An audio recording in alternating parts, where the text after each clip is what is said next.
Ser podcast. Buenas noches. ¿Qué seudónimo quieres que utilicemos al principio de la conversación? Pues pon Luisa Campos. Luisa Campos. Vale. Arrancamos en la orilla del mar y nos vamos a despedir después en un faro. Mi primera pregunta tiene que ver siempre con el mar. Uh-huh. ¿Qué relación tienes con el mar?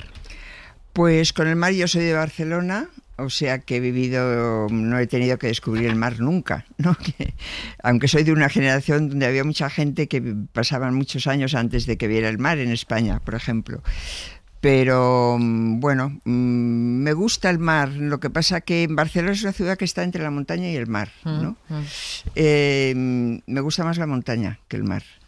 Pero en fin, el mar ha sido parte de mi hábitat desde siempre, ¿no? Y en fin, no me costó aprender a nadar, pero me da un cierto, en fin, le tengo un poco de miedo, ¿no? ¿Siempre quisiste ser filósofa?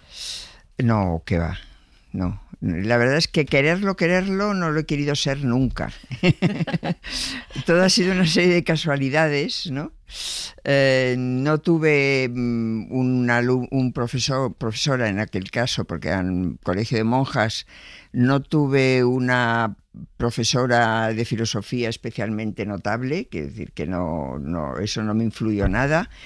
Sí que la carrera de Filosofía y Letras fue un poco, bueno, en mi época estudiaba muy poca gente en la universidad, mujeres, ¿no?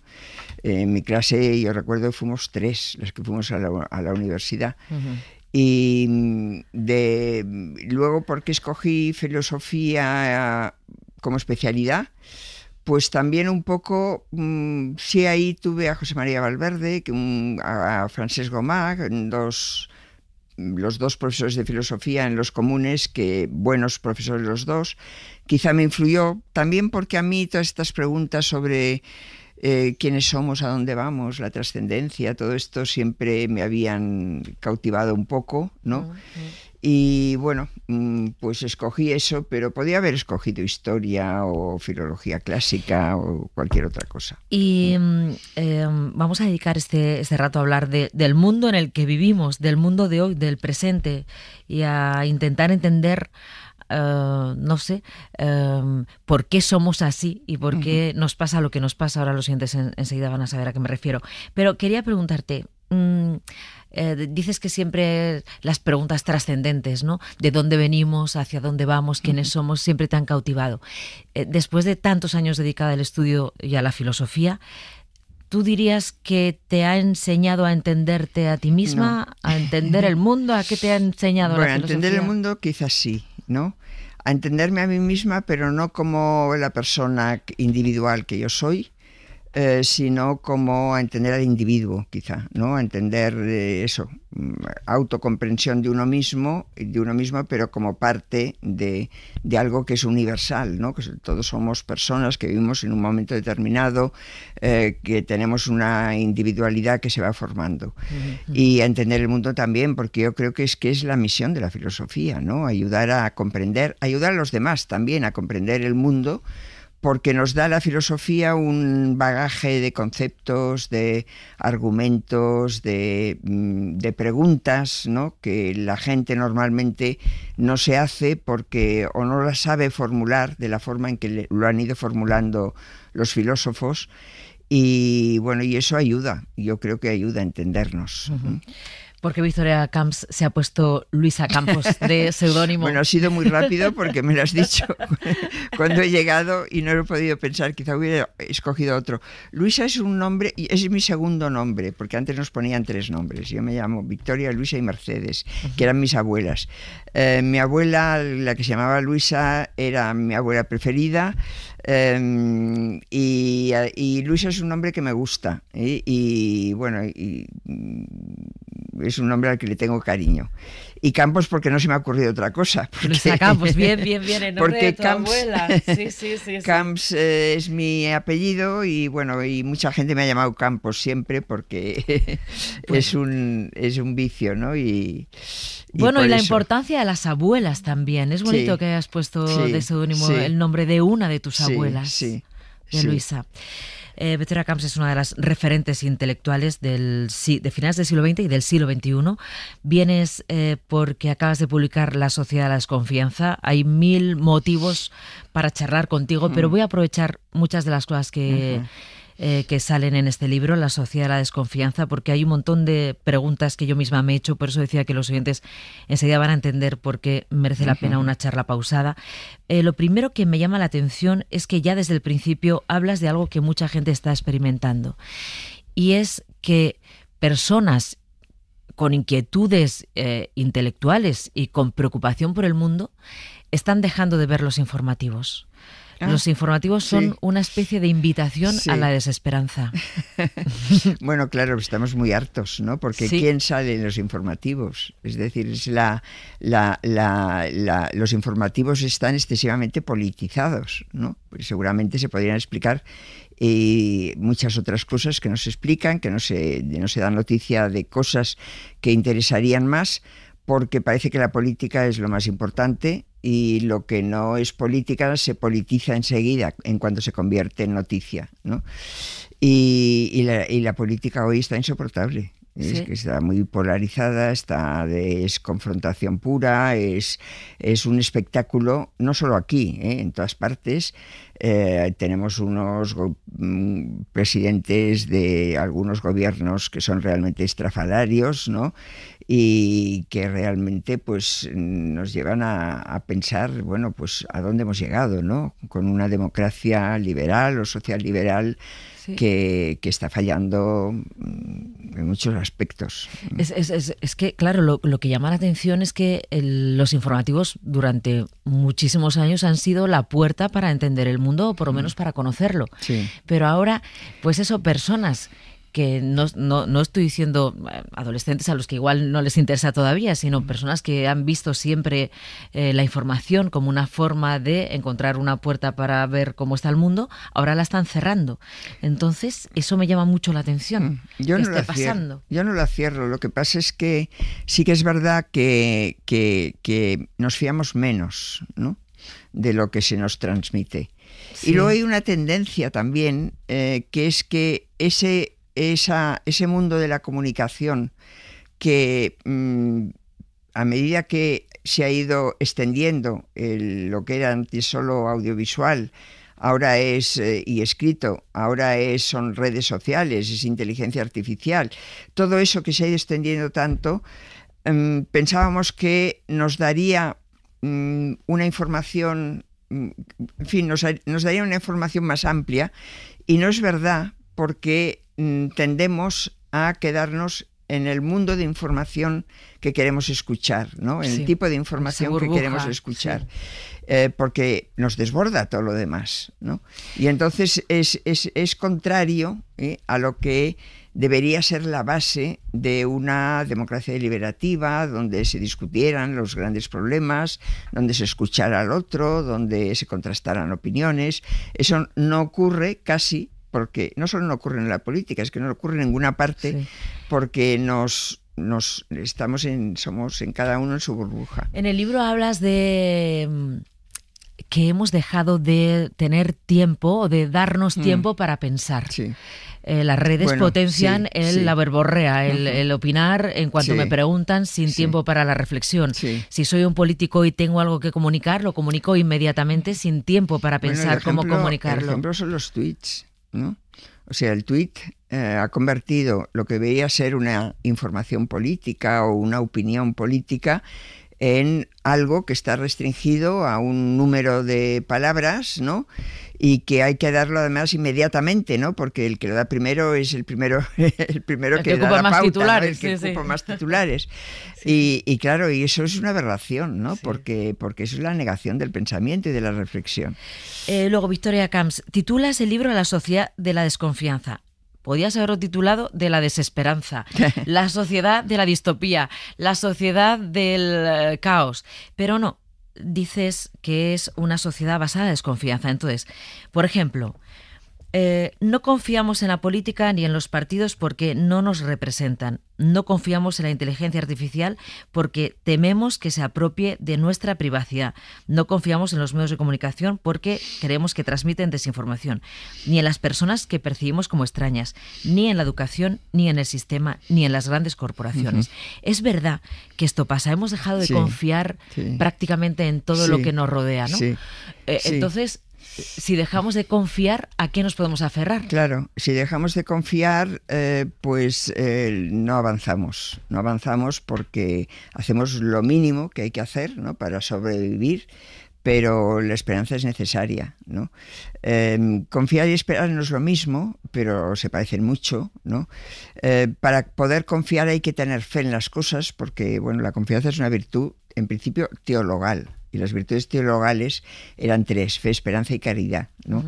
La fe es necesaria, hay que creer en que aquello que nos dicen que va a ocurrir, no solo en el terreno de la política, en el terreno de una empresa que nos da un servicio, ¿no?, como puede ser Telefónica o como puede ser una eléctrica o un banco, que realmente nos va a proteger, que nos va a dar el servicio que esperamos, ¿no? Claro.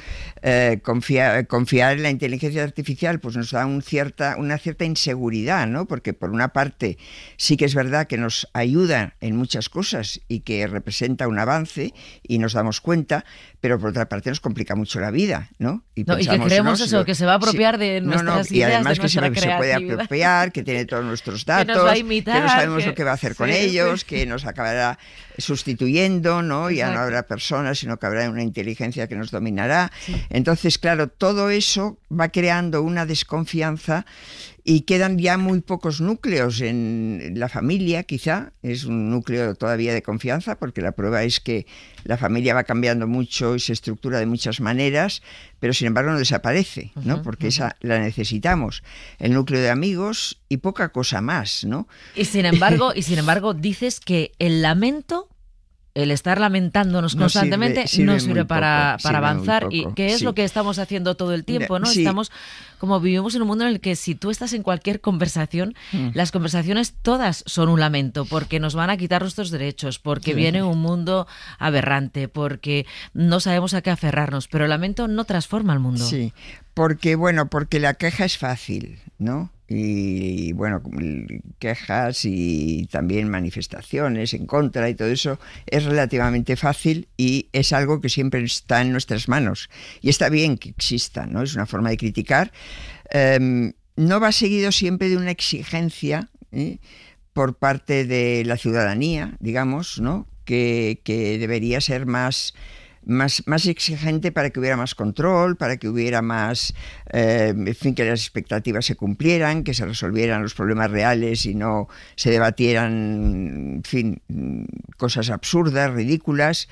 Pero es verdad también que si bien hay cosas que nos damos cuenta que no podemos resolver, ¿no? Y no hay más opción que la queja, ahí está Gaza, por ejemplo, donde desde el punto de vista del individuo, del ciudadano, de cualquier país, lo único que puede hacer es sumarse a la oposición, a lo que está ocurriendo, a la condena, pero por otra parte hay cosas en las que sí podemos intervenir, ¿no? Y para las que sí podemos aportar algo, ¿no? Y es que yo en el libro pongo mucho el énfasis en el tipo de libertad, la concepción de libertad que tenemos, que es muy individualista, que es muy egoísta y que no va acompañada de un sentido de la responsabilidad, ¿no? Eso es. Y que muchas veces pues decimos, bueno, esto es el Estado el que lo tiene que resolver, ¿no? Pero no todo lo tiene que resolver el Estado, ¿no? Vale. No todo. Porque efectivamente, me gustaría, sí, un poquito el concepto de libertad, que me hace gracia, citas a Confucio, que además de inventar la confusión, tiene esa frase que siempre hemos utilizado, ¿no? Tu libertad termina cuando empieza la del otro. Sí. Pero es verdad que explicas muy bien en La sociedad de la desconfianza que la libertad solo la entendemos como algo individual. Incluso cuando nos hablan de felicidad, la felicidad de un mundo consumista se basa solo en que consigas saciar tus deseos. Sí.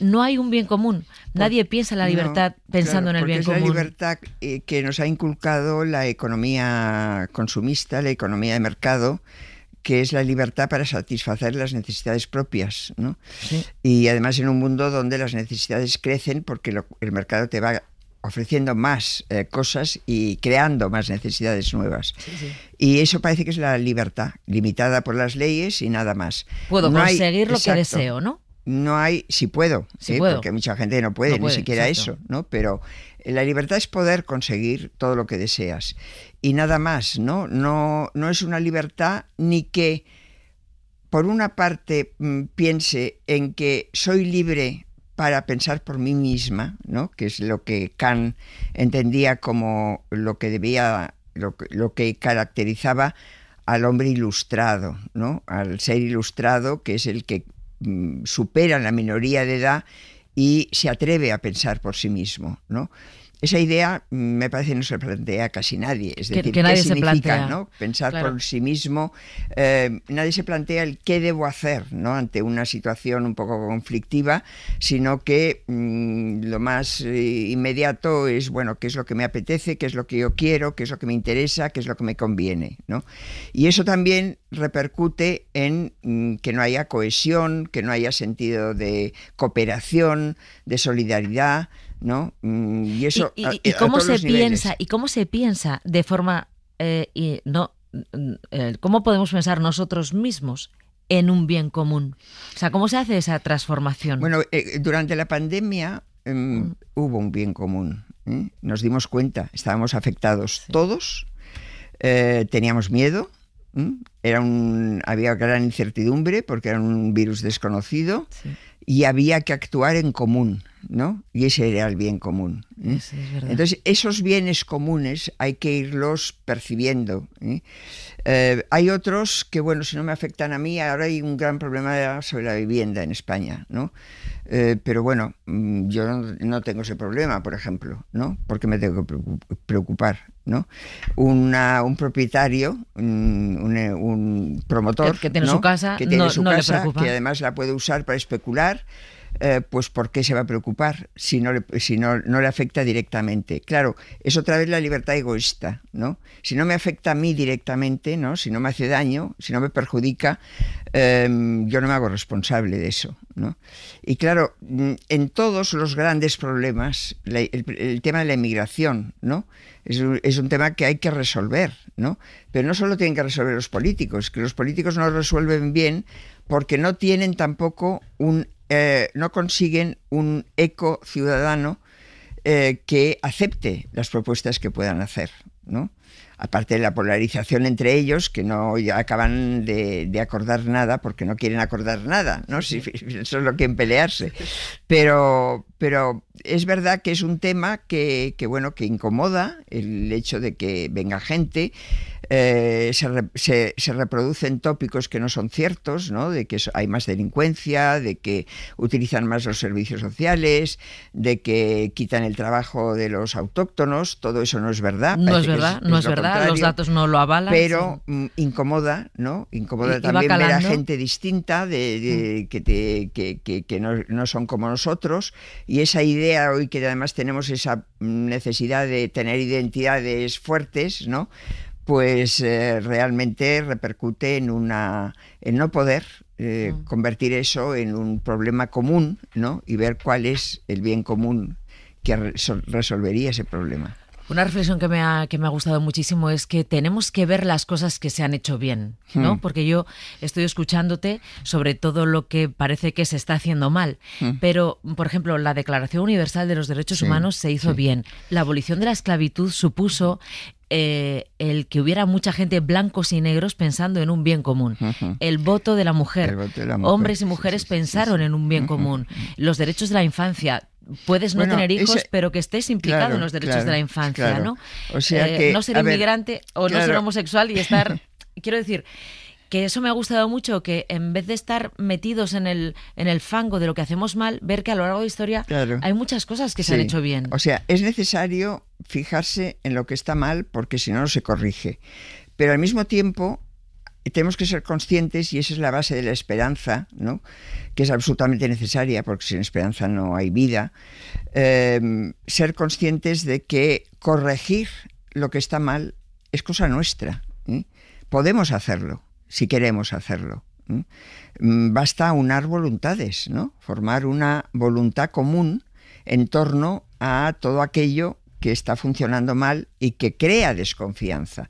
Pero crea desconfianza porque se está haciendo mal y se puede hacer mejor, ¿no? Igual que eso, constatar que hay necesidades nuevas que no se están atendiendo.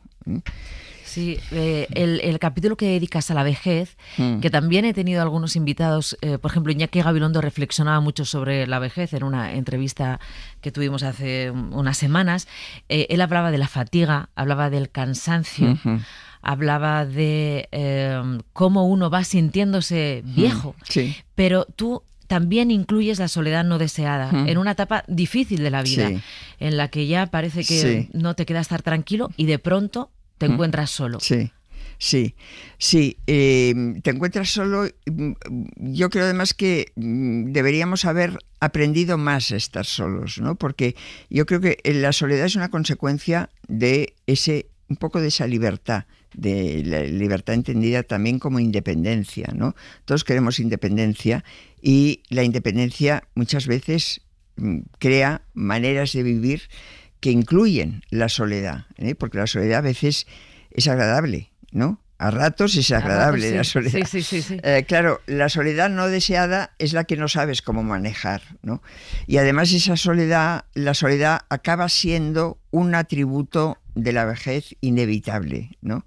Porque los que viven más se acaban quedando más solos, ¿no? Porque claro, van perdiendo la pareja, los amigos, los hermanos, familiares. Incluso hijos se mueren antes que ellos, es decir, hay una serie de tragedias que hacen que... Y claro, para esa soledad hay que aprender a manejarla también, a gestionarla, ¿eh? No solo lo que se está intentando hacer más, que es decir, hay que acompañar a las personas que están solas para que no estén tan solas. Esa es una medida. Pero también hay que, la esperanza de vida debería ir acompañada de aprender a vivir con menos calidad de vida, ¿no? Y ese aprender a vivir con menos calidad de vida es una tarea que debería empezar mucho antes de la vejez. Y bueno, y hay un planteamiento último que yo creo que también tenemos que hacernos, ¿no? Es bueno vivir tantos años.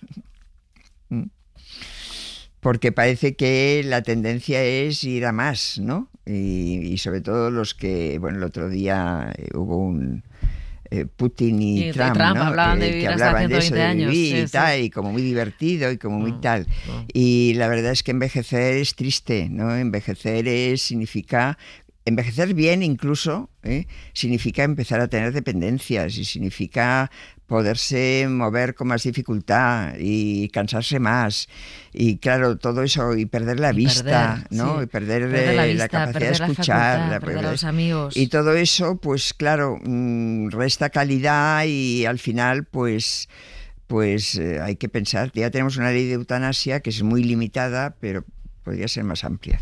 Victoria Camps, imagínate que yo tengo aquí a alguien enfrente que solo ve desesperanza. Dime un argumento, uno pequeño, que le haga estar escuchando este programa y decir, vaya, pues hay un poco de luz.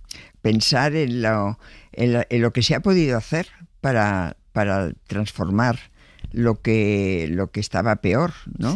Y siendo mujer, pues realmente la revolución de la mujer ha sido extraordinaria, porque ha sido en un siglo, ha habido un cambio brutal, lo cual no quiere decir que no haya muchas cosas todavía que corregir, ¿no? Hay una cosa que citas, Victoria, perdona que te interrumpa, que me ha llamado mucho la atención también y querría preguntártelo. Tú dices que los derechos fundamentales en principio no corren peligro, o sea que no va a desaparecer, que las mujeres vamos a seguir votando, que los negros no van a ser ya esclavos. Para no perder la esperanza, no, claro, creerse eso. Sí. Que nos costó mucho conseguir derechos yo creo fundamentales. Que sí. Bueno, eso no es tan fácil una perderlos. creencia teórica. Yo creo que hay unos grandes logros que no se pueden volver a discutir. Es decir, no podemos decir lo que dice Groucho Marx, ¿no? De mis principios son estos, si no nos gustan, tengo otros. No, y eso yo me lo encontraba a veces dando conferencias, ¿no? Que alguien dice, bueno, pues esto de los derechos humanos, si son tan difíciles de llevar a cabo, de realizar, ¿por qué no los dejamos, ¿no? ¿Por qué no los cambiamos? No, pues el derecho a la libertad, el derecho a la igualdad, es decir, todo eso hay que mantenerlo. Y la verdad es que mantenerlo en abstracto cuesta muy poco. Y eso es lo que hacemos. Pero bueno, mientras existan en abstracto, ¿no? Mientras eso esté en las constituciones políticas, las democracias han avanzado. Quiero decir que hay más democracias que nunca hoy, ¿no? Todas con muchos defectos, pero es democracia. Bueno, pues eso ya no se negocia, ¿no? Esa es una creencia que hay que tener porque no podemos relativizarlo todo. Y bueno, yo digo eso es una creencia ética, ¿no? Si renunciamos a esto, a que cualquier principio que sea, es decir, los griegos ya se planteaban que por qué tenemos que ser justos, si no es mejor ser injustos, porque el injusto, el que es injusto y es un tirano, es el que vive mejor, mientras pueda mantener la tiranía, ¿no? Pues tenemos que ser justos por el bien común. Porque eso ocurre, vamos a renunciar a la justicia, ¿no? Eso es lo que quiero decir, ¿no? Que ya no podemos renunciar a los logros conseguidos.